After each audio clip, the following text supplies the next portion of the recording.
Hello friends, चलिए आज के इस वीडियो में हम लोग पढ़ते हैं मेसेजोलॉजी first semester second paper subject animal behaviour. Topic है natural and hormonal control of behaviour. Synopsis देखते हैं।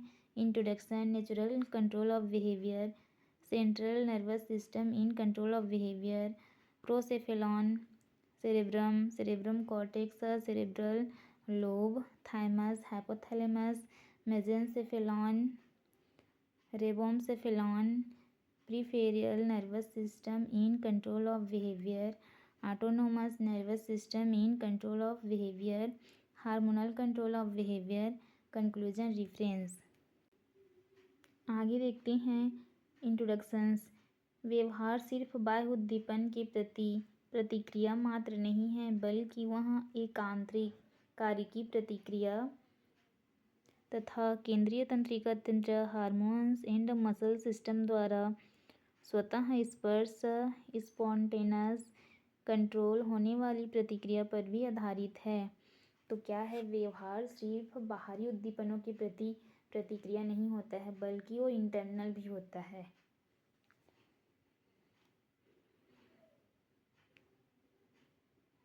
तंत्रिकीय क्रियाविधि जटिल होने पर व्यवहार की जटिलता भी बढ़ती है। जब तंत्रिकीय क्रियाएं जटिल होती है तो हमारा जो बिहेवियर होता है वो भी, जो उसकी जटिलता है वो भी बढ़ जाती है। अतः यहाँ ठीक भी कहा गया है कि व्यवहार केंद्रीय तंत्रिका तंत्र व हार्मोन तंत्र की सूचनाओं से निर्देशित पेशीय संकुचन का सुर संगीत है। ठीक है, अगला है नेचुरल कंट्रोल ऑफ बिहेवियर। जंतु को प्राप्त सूचना नर्वस सिस्टम में समन्वित की जाती है ताकि वह किसी भी परिस्थिति में अपने अस्तित्व हेतु प्रभावी व्यवहार व क्रिया कर सके। जंतु द्वारा नर्वस सिस्टम में जो भी सूचना होती है उसको समावित करता है ना, ताकि किसी भी परिस्थिति में अपने अस्तित्व को प्रभावी व्यवहार क्रिया कर सके, है ना, क्रिया के प्रति विपरीत प्रतिक्रिया कर सके।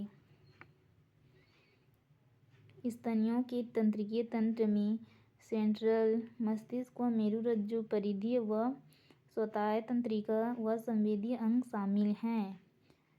ब्रेन के बिहेवियर के कंट्रोल को समझने के लिए तंत्रिकाओं के अनोखे संचार की यात्रा बहुत ही लुभावनी होगी। न्यूरॉन सेल न्यूरॉन सिस्टम की क्रियात्मक व संरचनात्मक इकाई है। ह्यूमन ब्रेन में लगभग 15 अरब न्यूरॉन सेल्स होती हैं। ये अरबों न्यूरॉन्स सेल्स संपूर्ण बॉडी में एक जटिल परंतु त्रुटिविद्य जाल बनाती है। ब्रेन का कौन सा भाग क्या और क्यों कैसे कार्य करता है, इसकी खोज अभी भी जारी है। ब्रेन कैसे कार्य करता है ना, उसकी खोज अभी भी जारी है। सीखने या याद रखने की क्षमता ब्रेन की एक विस्मयकारी विनिमय है, परंतु तंत्रिका तंत्र के अनेक कार्यों को अनदेखा नहीं किया जा सकता है, क्योंकि कॉम्प्लेक्स बिहेवियर का संपादन किसी एक विशिष्ट भाग का नहीं वरन संपूर्ण नर्वस सिस्टम का रिजल्ट है। ठीक है, अगला देखते हैं central nervous system in control of behaviour. Forebrain cerebrum, यह मस्तिष्क का सर्वाधिक महत्वपूर्ण भाग है जहाँ विचार उपजते हैं, बातें याद रखी जाती है एवं लर्निंग होती है। इसके 2 भाग होते हैं, सेरेब्रम कॉर्टेक्स और सेरेब्रम लोब। पहले सेरेब्रम कॉर्टेक्स को देखेंगे। बिहेवियर का मूल भाग किसी पेशीय को हिलाने का निर्णय लेना। डेविस फेयर व बायलोन ने खोजा कि सेंट्रल कॉर्टेक्स के स्पेशल एरिया की उद्दीपन करने से एक खास पेशीय गतिविधि देखी जा सकती है। लर्निंग के न्यूरॉन सेंट्रल को समझने के लिए एक प्रयोग चूहों पर किया गया। ठीक है, न्यूरॉन्स सेंट्रल को समझने के लिए चूहों पर प्रयोग किया गया। चूहा को भूल भुलैया में दौड़ना सिखाया गया। जब चूहे इसे सीख गए तो उनके मस्तिष्क के कॉर्टेक्स से एक छोटा सा पार्ट हटा दिया गया। इसे लर्निंग में आई कमी का आकलन करके यह निष्कर्ष निकाला कि यह क्षेत्र नष्ट करने से मनुष्य में भावना जगाना मुश्किल हो जाता है। ठीक है, अगला है सेरेब्रम लोब। कॉर्टेक्स के डोर्सल मीडियन लाइन में एक गहरी खाच होती है जो उसे दो समान हेमिस्फीयर में डिवाइड करता है तथा प्रत्येक हेमिस्फीयर में 4 पार्ट्स में डिवाइड करता है। इन्हें सेंट्रल लोब कहते हैं। ये बिहेवियर की दृष्टि से इम्पॉर्टेंट फंक्शंस को समन्वय करते हैं। अगला है फ्रंटल लोब।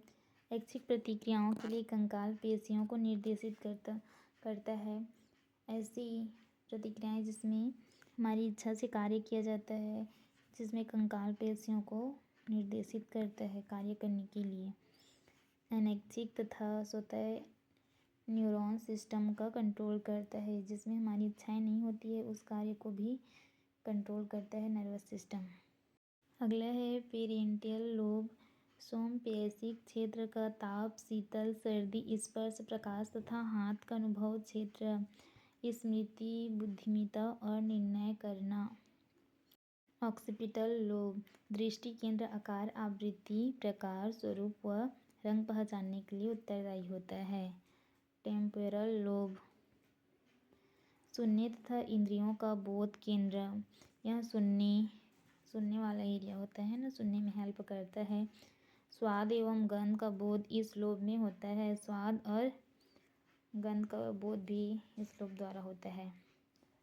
थैलेमस, इसका प्रारंभिक कार्य संवेदीय सूचनाओं को ग्रहण करना तथा उनकी छंटिंग करना होता है। ये संवेदनाओं को क्या करते हैं, ग्रहण करते हैं तथा उन्हें ब्रेन का उपयुक्त भागों में भेजता है। जिस पार्ट के लिए मैसेज होता है उस पार्ट में भेजने का काम करता है। जैसे कि यह सिस्टम के संवेगों की पुष्टि कॉर्टेक्स में तथा साउंड सिंबल की टेम्पोरल लोब के भ्रमण केंद्र में प्रेषित करता है। इस तरह थैलेमस स्पाइनल कॉर्ड व ब्रेन के बीच का सेंट्रल स्विच बटन का कार्य करता है।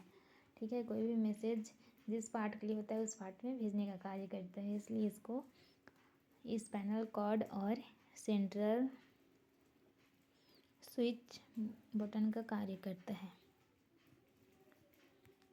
हाइपोथैलेमस। हाइपोथैलेमस एक सॉल्यूशन है, बट यह कार्य की दृष्टि से मस्तिष्क का विशाल भाग है। यह नर्वस सिस्टम को एंडोक्राइन सिस्टम से जोड़ता है। यह नर्वस सिस्टम को एंडोक्राइन सिस्टम से जोड़ने का कार्य करता है। बॉडी के किसी भी ऐसे कार्य को कल्पना करना कठिन है जो डायरेक्ट और इनडायरेक्ट हाइपोथैलेमस पर डिपेंड ना हो। ऐसा बॉडी का कोई भी कार्य नहीं है जो डायरेक्ट या इनडायरेक्ट हाइपोथैलेमस पर डिपेंड ना हो, है ना, मतलब डिपेंड होता ही होता है डायरेक्ट या इनडायरेक्ट रूप से।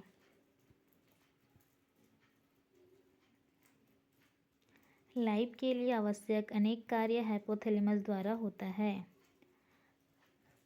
अगला देखते हैं role of hypothalamus in feeding and drinking. अंधिकाश एनिमल के वेंट्रल मटेरियल हाइपोथैलेमस की अति भूख बढ़ाना अधिक भूख बढ़ा देती है कि खा खा कर के मर सकते हैं, जो यह सिद्ध करता है कि वहीं दूसरी ओर लेटरल हाइपोथैलेमस को क्षति पहुंचाने से प्राणी सदैव के लिए खाना बंद कर देता है और अत्यंत भूख लगने पर मर सकता है, क्योंकि क्षतिग्रस्त पार्ट फीडिंग सेंट्रल होता है। वाटर के मेटाबॉलिक तथा ड्रिंकिंग बिहेवियर में हाइपोथैलेमस का रोल स्पष्ट हो चुका है कि पोस्टीरियर पिट्यूटरी का एडीएच जो किडनी द्वारा जल का पुनः एब्जॉर्ब कर वाटर का संरक्षण को बढ़ा देता है, हाइपोथैलेमस के सुप्राऑप्टिक मसल से कंट्रोल होता है। हाइपोथैलेमस में एक और क्षेत्र है जो वाटर के अतिग्रहण को कंट्रोल करता है। वह लेटरल हाइपोथैलेमस के निकट बिंद है। ठीक है, अगला देखते हैं role of hypothalamus in reproductive behaviour. Reproductive behaviour को हाइपोथैलेमस पिट्यूटरी के माध्यम से या सीधे ही कंट्रोल करता है। ठीक है, जो रिप्रोडक्टिव बिहेवियर होता है उसको हाइपोथैलेमस पिट्यूटरी के माध्यम से या डायरेक्ट भी कंट्रोल करता है। अगर हाइपोथैलेमस सेक्सुअल बिहेवियर के लिए उत्तरदायी होता है। एग्जाम्पल, ऐसी मादा बिल्ली जिनके एंटेरियल हाइपोथैलेमस को क्षति पहुंचाने पर वह जोड़ा नहीं बनाती है। ठीक है, एंटेरियल हाइपोथैलेमस के मिडिल पार्ट्स को क्षति पहुंचाने से मेल एंड फीमेल में सेक्सुअल सक्रियता नष्ट हो जाती है। जिनवाई पीक के एंटेरियल हाइपोथैलेमस के डोर्सल पार्ट की क्षति से उसमें सामान्य मैटिंग बिहेवियर समाप्त हो जाता है। अगला है role of hypothalamus and other activities. अब हाइपोथैलेमस अदर एक्टिविटी में किस प्रकार रोल प्ले करता है। हाइपोथैलेमस इमोशनल का घर है। दूसरे शब्दों में यही व्यवस्थित होते हैं पोस्टेरियर हाइपोथैलेमस फेयर, एंजाइटी, आनंद की आक्रामकता एवं झगड़ा को कंट्रोल करता है। आगे देखते हैं मेसेनसेफेलॉन मिड ब्रेन। यह ब्रेन का सबसे ऊपरी हिस्सा होता है। यह मस्तिष्क एवं रीढ़ की हड्डी के बीच का संबंध है। यह 3 मुख्य भाग होते हैं कोलेकुलिन, द टेगुमेंट्स, सेरेब्रम पेंडिकल्स। यह अग्र एवं पश्च मस्तिष्क को जोड़े रखने का कार्य करती है, इनके समन्वय का कार्य करती है। अगला है rhombencephalon mid brain, pons varolii. Pons means bridge होता है। यह 2.5 सेंटीमीटर लंबा होता है। Pons fibres motors and secondary system के होते हैं। यह मेड्यूला एंड सेरेब्रम को मिड ब्रेन से संयोजित करते हैं। अगला है सेरेब्रम। यह ब्रेन का दूसरा बड़ा भाग है। कार्य की दृष्टि से सेरेब्रम का कार्य पेशियों का कार्य या प्रेरक गतिविधि जैसे उंगली से नाक के छोर को छूने जैसी गतिविधि का समन्वय करता है, जो यह इंगित करता है कि सेरेब्रम एक ऐसी रिकॉर्डिंग मशीन है जो जटिल पेशीय कार्यों को अंकित करता है। पियानो बजाने से लेकर के सुई पिरोने तक सभी कार्य सेरेब्रम का होता है। मेड्यूला, यह मोलर व सेकेंडरी संवेगों के लिए संवहन मार्ग प्रदान करता है। कार्य की दृष्टि से इसके अनेक केंद्रक पाए जाते हैं तथा इसमें अनेक विटल रिफ्लेक्स सेंट्रल भी होते हैं, जो श्वसन, हृदय गति, निगलने, खांसने, चीखने व हिचकी लेने को नियंत्रित करती है। अगला है peripheral neurons in control of behaviour. Peripheral neuron system के अंतर्गत वे सभी आते हैं जो ब्रेन एंड स्पाइनल कॉर्ड से निकलते हैं। ब्रेन से निकलने वाली नर्व कैरेडियल नर्व कहलाती है। पेरिफेरल न्यूरॉन सिस्टम के बिहेवियर पर कंट्रोल हम इस प्रकार समझ सकते हैं। एग्जाम्पल, व्यक्ति, रस्सी एवं पतंग। व्यक्ति को पतंग पर नियंत्रण के लिए रस्सी की जरूरत होती है। ठीक उसी प्रकार ब्रेन को बॉडी पर कंट्रोल के लिए न्यूरॉन्स बहुत ही ज़रूरी हैं और उनके बिना किसी पेशी को न ही ऑर्डर दे सकता है और न ही ब्रेन को रिसेप्टर ऑर्गन मैसेज सेंड कर सकता है। ठीक है, अतः ये nerve cranial and spinal behaviour के लिए तथा इसे कंट्रोल करने के लिए ज़रूरी है। अगला है autonomous nervous system in control of behaviour. Autonomic nervous system का सेंट्रल न्यूरॉन सिस्टम में घनिष्ठ संबंध होता है और एनिमल के लिए बहुत ही इम्पोर्टेंट होता है। हमारी इच्छा का इस सिस्टम पर कोई कंट्रोल नहीं होता है। एग्जाम्पल के लिए ऑटोनोमस के मसल्स का संकुचन, हृदय की धड़कन तेज या बंद होना, सांस का तेज या मंद होना, स्वादिष्ट भोजन देखकर कि मुंह में लार आना आदि, पसीना आना, रोंगटे खड़े होना, आंसू निकलना, भय प्रसन्न का आभास होना आदि। परंतु बिहेवियर पर इनका कंट्रोल इम्पोर्टेंट है।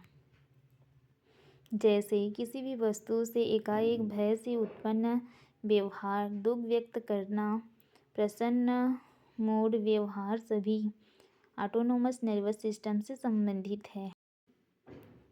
अगला देखते हैं हार्मोनल कंट्रोल ऑफ बिहेवियर। व्यवहारात्मक गतिविधियों के संपादन में नर्वस सिस्टम एंड हार्मोन्स दोनों इम्पोर्टेंट अंतर्निहित साधन हैं। हार्मोन बिहेवियर को डायरेक्ट एंड इनडायरेक्ट कंट्रोल करते हैं। कुछ ऐसे हार्मोन्स हैं जिनका सीधा सेकेंडरी सेक्सुअल लक्षणों, फ्लैमेज करता है। Hormone important behaviour regulation. Hormones of reproductive gland. Male gland testis testosterone, female gonad ovary estrogen, progesterone, relaxin. ठीक है, ये हार्मोन्स मेल और फीमेल में रिलीज होने वाले हैं, है ना। टेस्टिस से टेस्टोस्टेरोन और ओवरी से एस्ट्रोजन, प्रोजेस्टेरोन और रिलैक्सिन। अगला है हार्मोन ऑफ एड्रिनल ग्लैंड। अब एड्रिनल ग्लैंड से निकलने वाले हार्मोन्स। एड्रिनल ग्लैंड के कॉर्टेक्स भाग से विभिन्न प्रकार के स्टेरॉइड हार्मोन्स स्रावित होते हैं। अगला देखते हैं hormones of pituitary gland. Anterior pituitary.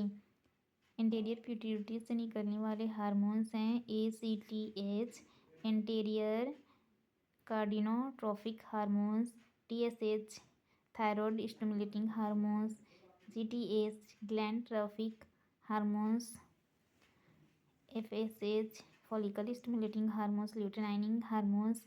इसी तरह मिड पिट्यूटरी और पोस्टीरियर पिट्यूटरी से निकलने वाले भी हार्मोन्स दिए हुए हैं। अगला देखते हैं control of behaviour. Control of sexual behaviour. Sexual behaviour को कंट्रोल करने में हार्मोन्स का रेट गहराई से अध्ययन किया गया है। कोपेन, एक मुर्गा जिसके टेस्टिस निकाल दिए गए हैं, मेल हार्मोन्स के अभाव में न तो वांग दे पाता है और न ही प्रणय प्रदर्शित कर पाता है। नर चूहे तभी मैथुन कर पाते हैं जब टेस्टोस्टेरोन 14,000 के पर्याप्त मात्रा में उत्पन्न हो चुके हों। अगला है वयस्क मेल गप्पी फिश को टेस्टोस्टेरोन के इंजेक्शन देने पर वयस्क सेक्सुअल बिहेवियर देखा जा सकता है। टेस्टिस मेल गप्पी फिश को ओवरी हटा देने के बाद मेल फ्रॉग एवं कुछ हिचकियों का मैथुन बिहेवियर लुप्त हो जाता है तथा यहाँ गोल्डी फिश सेक्सुअल में विभेदन क्षमता खो बैठती है। अगला है एग्रेसिव बिहेवियर। एनिमल के अध्ययन में बिहेवियर अनेक हार्मोन द्वारा पिट्यूटरी गोनाड सिस्टम से प्रभावित होता है। रेड बेल्ड यूजुअली बर्ड में पिट्यूटरी ग्लैंड का ल्यूटेनाइजिंग हार्मोन्स एग्रेसिव बिहेवियर को कंट्रोल करने में रोल निभाता है। अगला है अनेक एनिमल में मेल फीमेल की अपेक्षा अधिक आक्रामक होती हैं। अनेक एनिमल में क्या होती हैं, मेल फीमेल की अपेक्षा अधिक आक्रामक होती हैं। अतः टेस्टोस्टेरोन हार्मोन्स एग्रेसिव बिहेवियर की मुख्य भूमिका निभाता है। ठीक है, US में खतरनाक अपराधियों के अध्ययन में ज्ञात हुआ है कि उसमें टेस्टोस्टेरोन का ऊंचा स्तर पाया गया। हाई लेवल में जो अपराधी होते हैं उनमें टेस्टोस्टेरोन पाया गया। अगला है मैटेरियल बिहेवियर। बच्चे के जन्म से पहले तथा जन्म से पश्चात मैटेरियल बिहेवियर का अध्ययन किया गया। वुमन में प्रोजेस्टेरॉन स्राव अध्ययन के प्रारंभ में महत्वपूर्ण होती है। यदि स्तर कम हो तो फीमेल अंडों को सेना बंद कर देती है। मुर्गियों में भी इंक्लूड को प्रारंभ करती है। फीमेल अपने शिशु के प्रति ध्यान देने की भिन्न भिन्न स्तर प्रदर्शित करती हैं। मातृत्व अभिक्रिया का यह स्तर फ्लोक्सेन स्राव के से संबंधित होता है। अगला है कंक्लूजन। न्यूरल कंट्रोल बिहेवियर के अध्ययन से यह ज्ञात होता है कि एनिमल के बिहेवियर में न्यूरॉन सिस्टम हार्मोन्स महत्वपूर्ण भूमिका निभाते हैं। रेफरेंस है animal behaviour doctor Reena Mathur, ethology and animal behaviour doctor Verma and doctor Sharma. हमेशा वीडियो को कंप्लीट देखा करें ताकि आपको अच्छे से समझ में आए। आप बीच बीच से देखेंगे तो कुछ भी समझ में नहीं आएगा, इसीलिए स्टार्टिंग से लास्ट तक वीडियो को ज़रूर देखिएगा, ठीक है। आप चैनल पर नए हैं तो चैनल को ज़रूर सब्सक्राइब कर लीजिएगा, क्योंकि आपको एमएससी से जुड़े हुए नोट्स आगे भी मिलते रहेंगे। चैनल पर रेगुलर एक वीडियो अपलोड होता है। अपनी तैयारी को और बेहतर बनाने के लिए आप इस चैनल से जुड़ जाइए। Thank you for watching. मिलते हैं अगले वीडियो में।